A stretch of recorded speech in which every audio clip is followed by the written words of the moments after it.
Montgomery Community Media presents Small Business Network, brought to you by Montgomery County Economic Development Corporation. SBN is also sponsored by M&T Bank and Leadership Montgomery. Hello and welcome to Montgomery Community Media's Small Business Network at Home Edition. I'm your host, Kelly Leonard. Thank you for tuning in. As many of you know, it takes a village to raise a successful small business. So joining me online to discuss the topics of masterminds, business coaching, and so much more are Sylvia Henderson, who is the CEO and co-founder of MindTeam Solutions, and Wendy Swire, principal at Swire Solutions. Welcome, ladies. Hello. So Sylvia, I'm going to start with you because I know tends to be a lot of confusion. People hear the terms masterminds and business coaches, executive coaches, all these things. So differentiate the values of mastermind groups and business coaching and when to consider implementing or engaging each. Well, Kelly, thanks. And first of all, let's separate the verb from the noun. So we use the verb masterminding and coaching, and that's different from a formal mastermind group or a formal business coach. Real quickly, the verb masterminding typically means any two or more people who are like brainstorming. It's in an informal gathering. It could be meetups, the water cooler conversations, ideation sessions, and short-term events.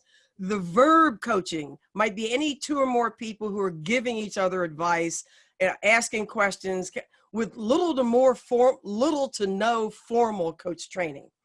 Whereas the noun mastermind group is a formal group with a trained, experienced facilitator, we hope, separated from the group, structured times and processes, accountability is required.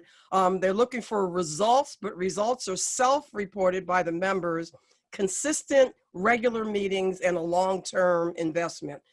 Business coaching as a noun, and Wendy's going to describe even more, is a formal contracted agreement with a trained and experienced coach like Wendy, fulfilling specific client objectives and getting measurable results, and accountability is demanded. So that's the difference. And people use the terms as verbs and mistake it for the formal group. Real quickly, the benefits and when to engage, the benefits of a mastermind group, and that's what we do in our business, should be no more than 6 to 10 people in a group. It's peer ideation, peer problem solving, with multiple perspectives is the benefit. Different people get different perspectives. And you engage a mastermind group when you're seeking other people's multiple perspectives. It's external more than internal. Well, I see coaching as internal. It's groups more than an individual, and it's peers rather than an expert. So that's my differentiation. I'll let Wendy describe more the business coaching. So now let me pause there for a moment because you said a lot in that statement. And so I want to also explore and drill down a bit more. So based on the way that you described it, it sounds like a successful small business might have both, might be engaging in some sort of mastermind group, plus also having some sort of formalized coaching. So Wendy, Yes. do you want to chat about that a little bit more? Yeah, and I love Sylvia's definition of the distinctions here. On a business coach, I would be, or any coach would be, very targeted to help you as the business owner to achieve what your specific needs are, what your goals are, what your objectives are. So it's very targeted to the results that you want. In a mastermind, there's a lot more communal. It's a peer-to-peer. How do we support each other? And there may be targeted conversations, but business coaches are laser focused on you. It's almost like, think of a sports coach, right? They're really focused on you, or a personal trainer. We're really there to do that individual accountability and attention. I think that might be helpful. Right, exactly. So, okay, so here's another question for you. Because they're very targeted, and because, it's almost like back during the real estate boom, you couldn't throw a rock without hitting a realtor, right? Now, because you've got a lot of great talent in the marketplace and people are self-proclaimed coaches and things like that. And because as a business, a small business owner, you really want to be able to maximize perhaps the folks that you know, like, and trust, and you're building these mastermind groups. What are some of the characteristics that I should be looking for in a coach, in a mastermind group, things like that? So, and either one of you or both of you, feel free to give your spin on the response to that question. So go ahead. Yeah. Go ahead, Wendy. Oh, okay, great. So for coaching, like, I agree. I've been a coach for over 20 years and I got into the field. There were some of us, I'm an executive leadership business coach. And, it was sort of, what do you do? I don't, can you explain it? Now there are a lot. The first thing you want is to make sure your coach has got some training that they have gone through. And I would recommend, it's International Coaching Federation, ICF, that's kind of our governing body, that they have, that training has been accredited through ICF. The other recommendation I have is interview 3 coaches. It's like finding a contractor, a lawyer, an accountant. Interview 3 coaches and ask questions. How many people have you worked with? What are your results? How would you work with me? Ask smart questions like you would any other service provider. And then find someone that's built on trust and confidentiality. Who do you feel comfortable with? What kind of experience? What connection? Those 3 are really important. What about for Mastermind? Sylvia, I'll have you. And I would dare say, make sure the coach has done or has been where you're trying to go. So for finding a coach. So for Masterminds, funny that you ask, because at the end, I'll tell people how they can get a checklist for implementing a successful or looking at a successful mastermind. But some of the characteristics of the successful ones and productive ones, that's how I consider success, are that they're a formal group with consistent membership. I already said ideal number 6 to 10 people. They're facilitated by a trained facilitator. So the facilitator should be the expert in group processes, in getting people to communicate and work together. And that's what we do. We train facilitators for mastermind groups. Should be consistent, regularly scheduled meetings in terms of the characteristics. Hopefully in a formal meeting space, either virtually or in person, with structured agenda, with times and processes in place, group norms and agreements. Individual member accountability should be required, and individual resorts should be asked to be self-reported, and that it's a long-term commitment and typically an investment, yes, in time, but also I would say an investment in money too, to be a part of a formal mastermind group. And, and for people who are solopreneurs, like a lot of your viewers, when you feel like you're alone, it's lonely at the top as a business owner, or as a CEO or an executive, you're looking for multiple perspectives. That's when you reach out for or seek a mastermind group. Awesome. So considering what's going on like right now between COVID and then the issues around race and social justice, what are some of the conversations that you all find yourself having with your clients? Like, are any sort of themes emerging as you're engaging with your clients? Wendy, do you want to take that first? Yeah, that's a great question. For my business leaders, my business owners, I'm hearing a lot of, the first thing we're hearing a lot of is, how do I manage through all of these changes? How do I help? I'm sensing that people really want to do more.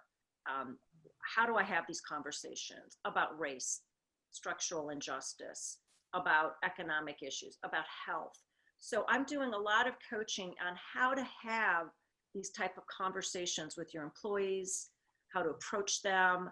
I don't want to call them difficult conversations, but how to speak with sort of authenticity and to connect with people, because this is a time where, as a business owner, a business leader, you really need to connect with your customers, with your team, with your leadership.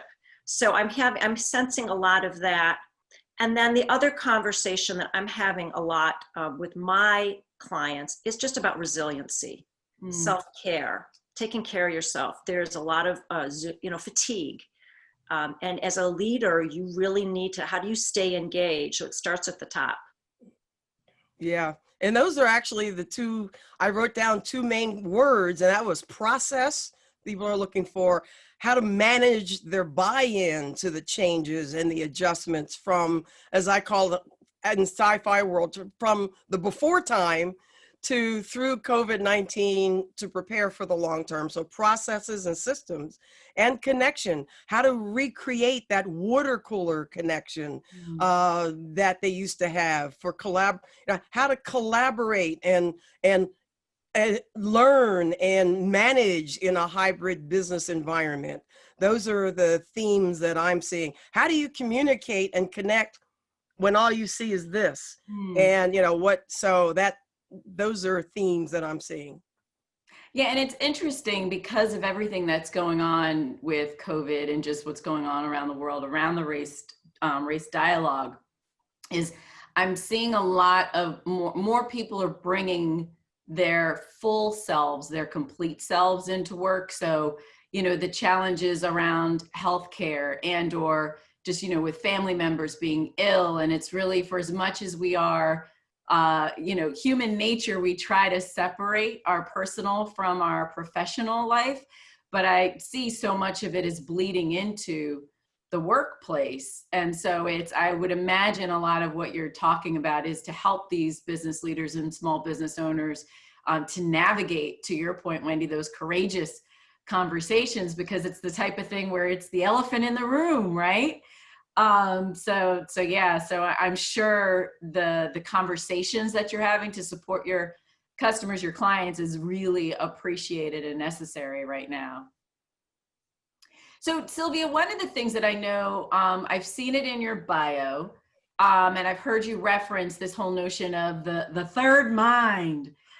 So what exactly is the third mind? And then how is the concept relevant to business leaders focused on sort of this whole pivot in light of COVID and the health pandemic? Well, our belief, my belief, and our belief at MindTeam Solutions is that our mastermind groups should follow the Napoleon Hill Think and Grow Rich concept. And people can Google that and learn more about Napoleon Hill's principles. But he popularized the mastermind principle. And his quote is, "When two or more people actively engaged in the pursuit of a definite purpose with a positive mental attitude, they can constitute an unbeatable force.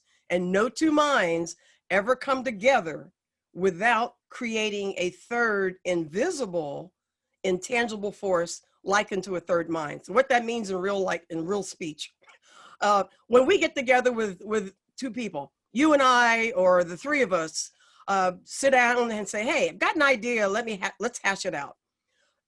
That creates something that's bigger than the three of us together, than the three of us individually. That bigger thing is the third mind. So when you add more people up to a point, you get that powerful thing, that powerful energy called the third mind. So when you get that 6 to 10 people, and they really are in a structured share environment, that's a powerful thing. Because even if you're not presenting an issue, which is typical in a mastermind group, or an idea, just hearing other people say what they have to say, you go, "Oh, I didn't think of that." And you find out things you didn't even know you didn't know. So that is you can tell I'm passionate about. That's the concept of the third mind, and how that helps now. Oh my gosh. We, in all of our generations, we keep hearing back about 1918 flu. Well, none of us were around then. So for us and all generations, even us gray-haired boomers, this is an unprecedented time. And we're in new situations we have to figure out and handle in new ways. Just like you said in the beginning, we need each other as a village in order to get through and thrive after COVID-19. And so the new ideas, the multiple perspectives, hey, how did you handle fill in the blank for small businesses and large? That's what's needed now. Yeah, so here's a question for you, because you run across people who oftentimes it's like they're so guarded that they don't want to to share, whether it's the triumphs or the tribulations that they're having inside of their business? Because the notion is, if I share too much, then I sort of bust through the facade of I'm doing well, I'm successful and all this. So how would you all propose navigating even that? Like if someone is listening to this conversation and they're like, oh, I hear all that and that all sounds good, but especially now, because people are very, you come across people are quite cynical. People are, unbelieving, untrusting of one another. And so how would you address that whole notion? Wendy, why don't I kick it to you? I saw you waved, so I have a feeling you have a spirited answer to. Well, I love that question. I'll tell you why. Research supports, and a lot of really interesting, solid, grounded research on this coming out of Google supports that if you want to create a high-powered team, a team that is connected, doing all those things, that third eye, mind that Sylvia passionately talked about, you need to create what they call psychological safety. You need to create a safe environment, and what you need is vulnerability. Leaders need to be vulnerable. So the notion that I don't show anything, no weaknesses, that's very old school. That's CDs and that's records. I mean, that really is old music. Leaders who show their vulnerability, show their emotions, that, you know what, I'm running a meeting and my 5-year-old walks in, and I've seen leaders, they have kids sitting on their laps, showing that vulnerability, that, you know what, this is an unprecedented time, is what builds trust. And trust is what builds stronger empathy within teams, with how you lead. You will get much better results. And this has been grounded on years of research. So I think that for those who are out there listening, saying, I can't show that, I don't want to show weakness, that's just, we want to connect with leaders who are empathetic, who are authentic, have authenticity. Those are the leaders that in business that are needed. And those are, you get followers, your employee engagement goes up, customers get engaged. So it's research-based, actually. Yeah. And that's the key to having a mastermind group where you can build that trust. And that comes down to the facilitator again, creating the space, having the agreements, and managing the group so that trust is built. Many times we're in our company have mastermind groups that are executive level only, because only at that level can they share with each other. There are groups that are CEO groups only, where a CEO or business owner who can't share their weakness, can't share their concerns and their fears, not weaknesses, with their board. They can't share it with their employees. They can't share it with their other executives. So there are external groups that are, CEO advisory groups, which are mastermind-ish, where they can have that space. And for those who just can't open up, that's where I would throw it to Wendy and say, perhaps you need to work through some of your personal challenges with a coach one-on-one. So that's how you can use both, together. So let's say, because in light of COVID, I know all of us are, it's separate but together. And with the notion that so many small business owners in particular have really relied upon the value of connecting with one another in person, a la networking. But with network relationship building moving into this virtual space, Wendy, how should our listeners best be thinking and approaching networking in light of the fact that we are having to rely on technology and doing it virtually? Yes, and it is a challenge. I think the first thing you have to give yourself some grace that, for those who like to go to Starbucks or go to get a cup of coffee and connect that way, it is challenging. I think there's 2 or 3 things you can do. One is absolutely change your framework. Instead of saying, I miss the old and why can't, it's just like, okay, this is our new world.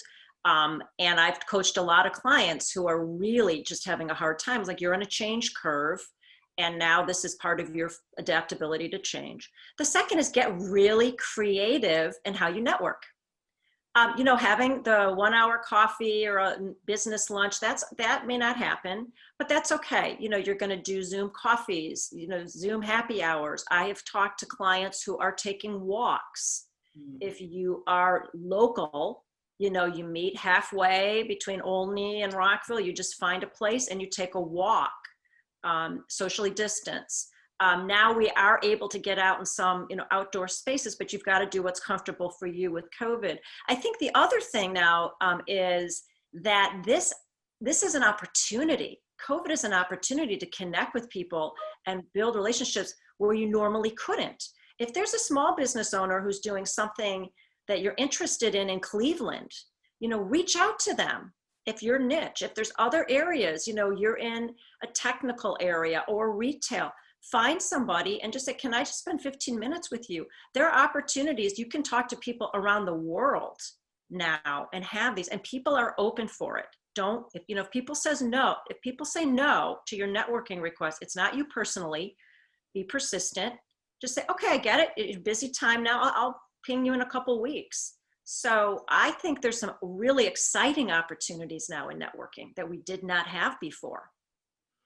Yeah, and I'm working with a chamber on hybrid events right now, where the chamber is having some rooftop outdoor gathering, but we're managing the remote part.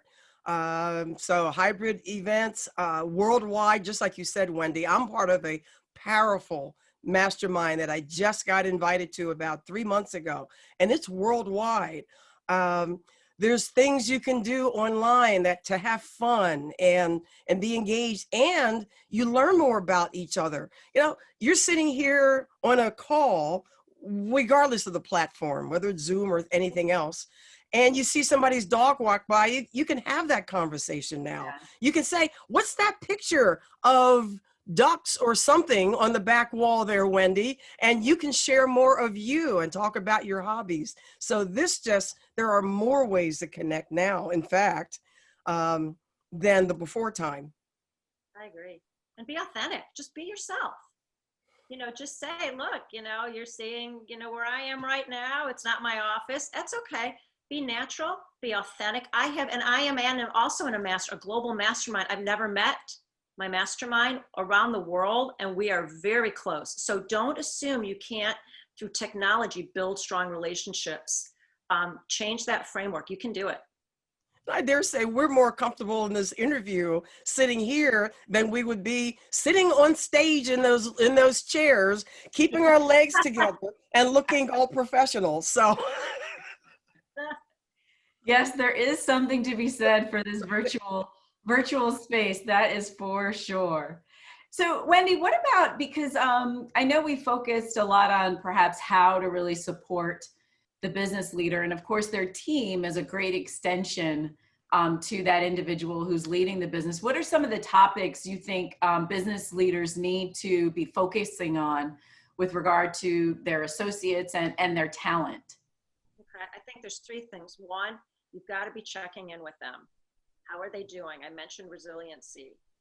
We know that your employees have home situations. They might have kids they're trying to school, if they're a single parent. So you need regular check-ins to find out how are they doing and what do they need, your employees, whether you have 1, 10, 100, what does your leadership team need? And how are you flexible? I think that's the first conversation. I think the second conversation is really, as Sylvia's been talking about, third mind, thinking out of the box. How do we pivot? What ideas, what products? How are we going to sell our services? What do our customers need? You need to be engaging in those conversations and really thinking creatively. And the third thing I would be having conversations now is what is post-COVID going to look like? Mm-hmm. I'm doing a lot of work is let's start thinking about the future. Some businesses are going to thrive. They are thriving in COVID. Others are going to have to change. What does this look like? So I'm almost thinking where are the advantages after. I'm not even calling it, it's post-COVID, whatever you want to call it, the new normal. But once we are more kind of out and about, it will be different. It's like 9/11 for me. Yeah. And then when we're now, remember the first time you had to take off your shoes or not have a water bottle. Now it's normal. Let's start thinking that way. Let's start thinking in the future, planning for it and not being scared of it. Those are conversations I want all of your viewers to be having. Yeah. So it's interesting. I was watching an interview. John Legend interviewed DJ Khaled recently, and DJ Khaled was saying, "Oh, I'm not calling it a pandemic. I'm calling it a plandemic. So we should be planning for the future. Don't use this time to kind of sulk and get comfortable. It's like, how do we approach the future in a way that really accelerates the opportunity ahead of us? So plandemic." Yeah, I like that. So as we start winding down our conversation here today on the Small Business Network, I want to leave you all with a final question. And that's really, what is your top tip that business owners should be considering as we move through this plandemic? I would say the top tip is questions. Ask yourself, ask your business stakeholder questions. And the two key ones I have are, what can we, fill in the blank, looking to the future, and what if, again, looking to the future. Awesome. Wendy, how about you? Those questions, what if? I would say the first thing is you're in it for the long haul. We're sprinting a marathon, leaders. You got to take care of yourself.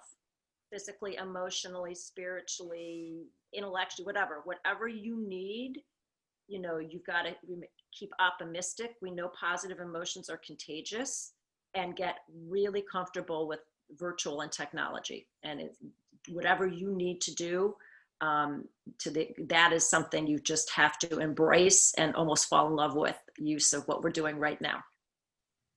Yep, the new normal, at least for now, right? Because life is ever changed. The only thing that's consistent is change. And so we need to embrace it. So Wendy, Sylvia, thank you so much for your time today. And thank you to everyone who's tuned in online. On behalf of Montgomery Community Media, the Small Business Network team, our partners and sponsors, we look forward to seeing you again soon. Be well.